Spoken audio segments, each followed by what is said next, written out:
कृष्ण कृष्ण हरे हरे, हरे राम राम राम हरे हरे, हरे कृष्ण कृष्ण कृष्ण हरे हरे,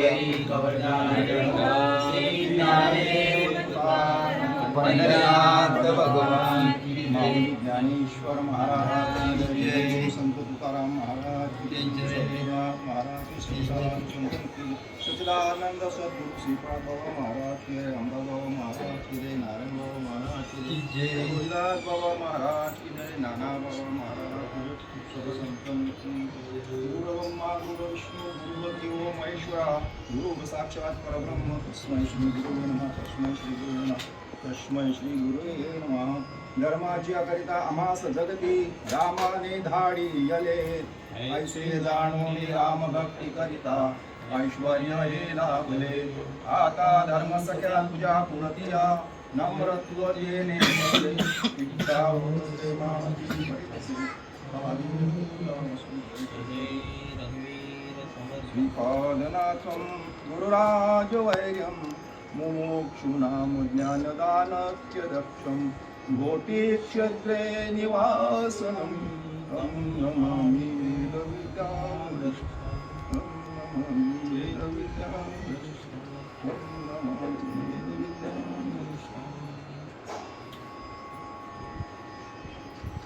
आज गुढीपाडवा मराठी हिंदू संस्कृतीनुसार नवीन वर्षाला आपल्याकडे सुरुवात होते आणि आजच्या दिवसाला भगवान प्रभू रामचंद्र ज्यांचा जप हे सगळं विश्व करत आहे नाही का, यांना सुद्धा प्रारब्धाने सोडलेलं नाही. असे प्रभू रामचंद्र 14 वर्ष वनवास हा पूर्ण करून झाल्यानंतर अयोध्येमध्ये पुनरागमन आणि तो आजचा दिवस. तर आणि आपल्याकडे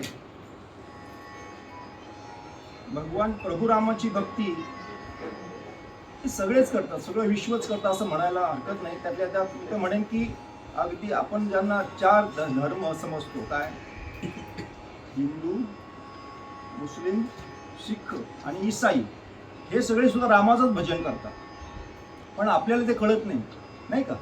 पंजाबात गेलात ते त्यांच्या पद्धतीने करतात, अजून कुठे गेल्यात पण प्रभू रामाचंच. मी तर म्हणेन की ते कुठे मक्केला जातात ना, तिथे सुद्धा शिवाची पिंड आहे म्हणजे ते सुद्धा त्या पद्धतीने करतात. म्हणजे एकूण औषध तेच आहे, त्याला नाव वेगवेगळं आहे, नाही का.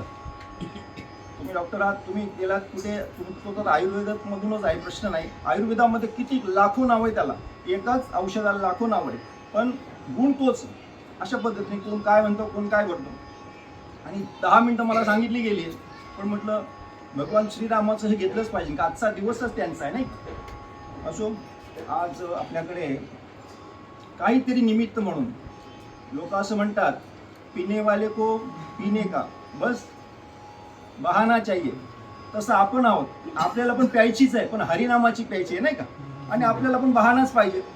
उठ सूट काही असलं की लोक म्हणतात यांना काय उठलं सूट, निमित्तच पाहिजे. नुसतं कीर्तन ना प्रवचन ठेवतात, आणि पण तेच ठेवायचं. आपल्याकडे बरीचशी लोक काय काय घेतात.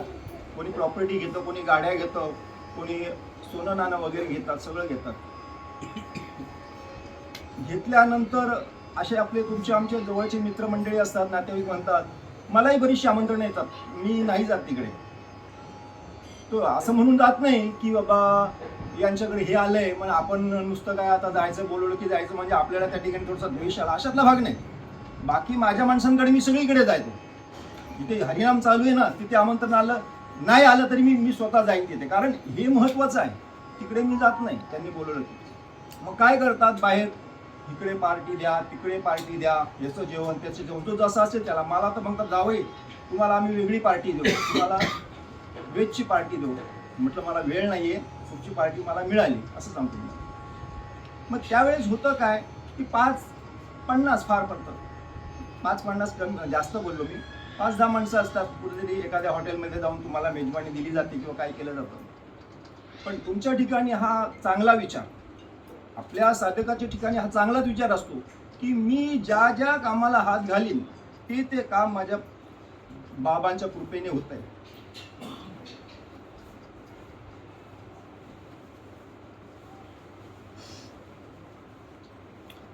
दादा नेहमी म्हणत असतात, अगदी तसं तर मला म्हणता येईल की नाही माहित नाही, न देखिले ते मिळे भोग सुखाचे सोहळे. हा तुझी संगती झाली आमुची निश्चिंती. आता निश्चिंतीने पावलं विसावा, कुंटली या धावा तृष्णेची या. आता माझं सगळं मिळत. काय नेमकं काय तर सर्व सांडोनी माझा वाचे विठ्ठल रखुमी, हा विषय तर फीड झालेला आहे.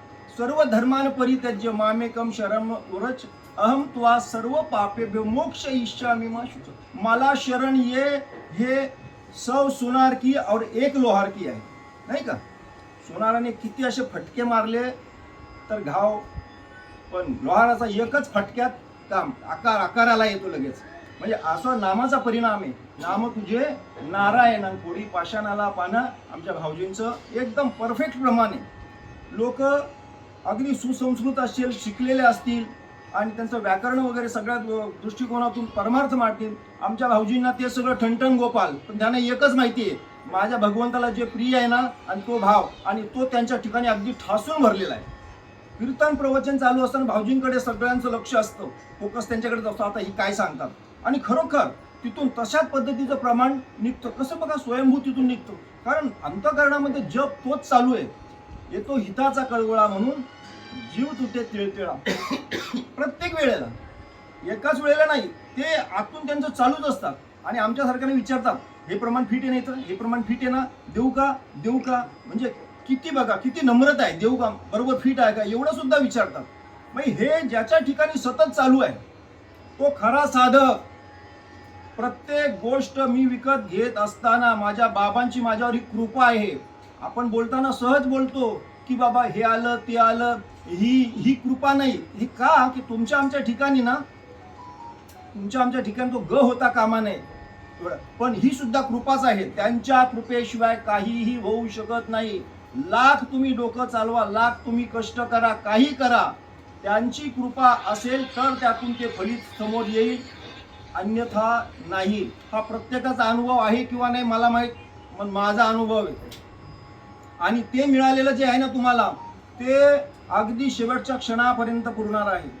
कारण इथे सांगितलंय, जो जन्माला आला त्याला फक्त काय हवंय, अन्नाचा कण देहाला वाढवण्यासाठी.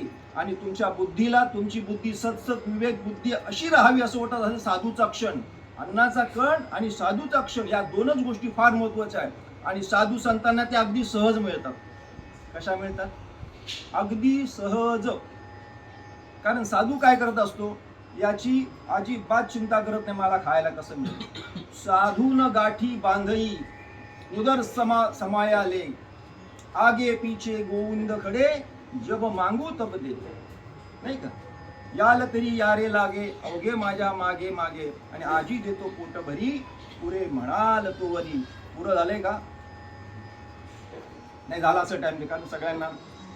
तर थोडक्यात मला हे सांगायचं आहे की हे फार गरजेचं आहे. हे असं प्रत्येकाने हा आदर्श डोळ्यासमोर ठेवावा की काहीतरी निमित्त काढून असे कार्यक्रम ठेवण्याचा प्रयत्न करावा. नाही तुमच्याकडे बसायला 10 लोकांना जागा, 5 लोकांतरी येतील आणि होईल. हे होणं फार गरजेचं आहे. कारण या होण्याने काय होतं, ही जागा इतकी पवित्र होते, इतकी पवित्र की या ठिकाणी एखादा असा मुमुक्षू आला की त्याची इच्छा झालीच पाहिजे मला हे करायचे म्हणून. आणि हेच करण्यासाठी तुमचा आमचा जन्म आहे. याचसाठी केला होता अट्टहास, आणि शेवटचा दिवस गोड व्हावा. ज्या दिवशी तुम्हाला हे मिळेल तो तुमचा शेवटचा दिवस. पुढचं मिळणार आयुष्य हे बोनस असेल, लक्षात ठेवा. कशासाठी? परमार्थ करण्यासाठीच. असो, झालेली सेवा तुम्हा साधू संतांच्या चरणावरती इथेच सेवेला पूर्ण विराम.